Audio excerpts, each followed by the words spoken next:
வசந்தகுமாரி அம்மா வந்து 94ல் ரொம்ப ஆசையா தண்டையார்பேட்டில் ஒரு வீடு கட்டியிருக்காங்க. குழந்தைங்க கூட வந்து செட்டில் ஆகலாம் அப்படின்னு சொல்லி வயசான காலத்தில் சிங்கப்பூருக்கு வராங்க.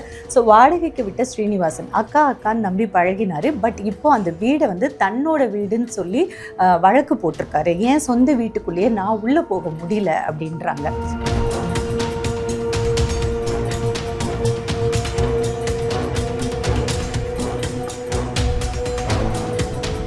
சின்ன டாய்லெட் 10க்கு 10 உள்ள ஒரு 2 பெட்ரூம் ஹவுஸ் இது ஒருத்தன் வாடகைக்கு வந்தவன் 2003ல இந்த பிளே ஸ்கூலை நடத்துறதுக்கு இடம் கொடுங்க அப்படின்னு ரொம்ப பவ்யமா ஒரு ஆள் எங்ககிட்ட வாடகைக்கு வந்த ஒரு ஆள். இந்த வீட்டுக்குள்ள எங்களால போக முடியல. இந்த வீட்டு வாசல்ல நிக்கிறோம். ஹவுஸ் ஓனர்ஸ் நாங்க. இதெல்லாம் நாங்க செஞ்சது ஆனா இந்த வீட்டுக்குள்ள எங்களால போக முடியல.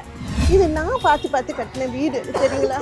என் ஹஸ்பண்டோட சம்பள பணம், எங்கள் சேவிங்ஸ், என்னோட நகனட்டு அத்தனையும் கொட்டி ஒரு அழகான வீடை கட்டினா இவனுக்கு வாடகை விட்ட பாவத்துக்கு இன்னைக்கு நான் வெளியே நிற்கணும். அவன் சொல்கிறான் நான் உள்ளே வரக்கூடாதுன்னு. அம்மாவா இல்லைங்களா?